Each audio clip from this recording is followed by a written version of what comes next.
Good morning, everybody. Hope everyone's doing well. Second week.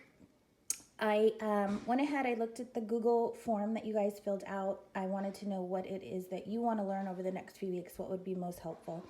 And one of the big things was that you guys said things that are simple, don't have a lot of ingredients because you want it to be easy. Plus, the markets are, things are running out in some places. They're getting restocked, but maybe when you go there, it's not too much there.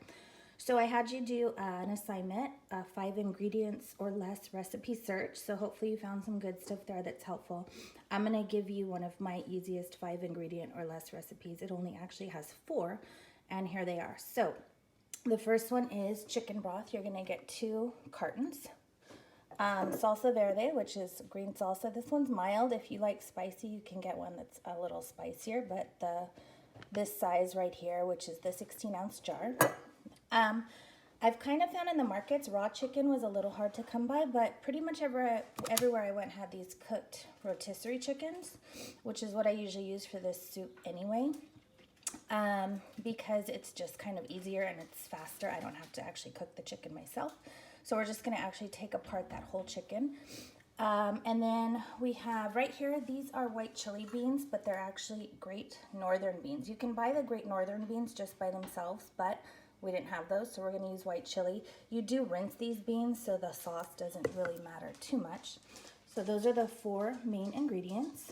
And this is, it's kind of called green chicken chili, but it's not really chili, it's more of a soup. So we're going to go ahead and get all these things ready to go into the pot. Okay, so there are the beans. We took them out of the can and rinsed. Your 2 cartons of chicken broth make about 8 cups. And then that rotisserie chicken. I don't leave the skin on, take the skin off, and then you can use the whole thing, or you can just use the chicken breast. It's up to you whether or not you like to use the dark meat.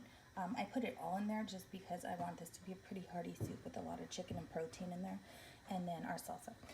So in our pot, I usually add the beans first, because if I do the liquid first, and then pour the beans and the chicken in, it splashes back into your face, and you don't really want that. So go ahead and add that. Just make sure you add your broth right away, because you don't really want that the chicken and the beans really cooking on. And then your salsa. And that is it, you guys. It is literally 4 ingredients. You are going to want to add, well, not necessarily want to, but you can add salt.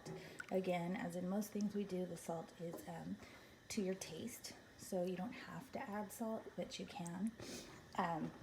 And you just are going to really let this simmer on the stovetop just until it's kind of bubbly, like a little bit of a low boil, and that's it. Because you're not really cooking it, you're just letting these flavors kind of come together and really just get it to where it's a temperature to, a good temperature to serve and eat. All right. Okay, so that's it after it's simmered. I'd say for maybe like 20-30 minutes, it's pretty much ready to go. I like to serve it to my family. Usually I slice up avocado and put that in there, but someone just informed me they ate the last avocado. Wah wah. So no avocado today, but it's really, really good if you slice some avocado or chop it up and throw it in there.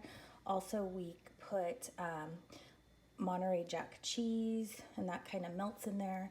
And then we, lots of times, actually all the time, we garnish with these crispy tortilla strips. You can make those yourself. You can just slice up some tortillas and fry them, but we buy these. They're flavored. They have like a Southwest flavor. You don't have to get flavored, but it gives it a nice crunch. Some of us like to squeeze some lime into there as well.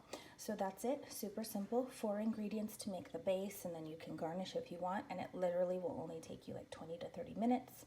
And it serves quite a few people, and you can refrigerate it and eat it again for the next like 1 to 2 days. All right, guys, stay healthy, stay safe.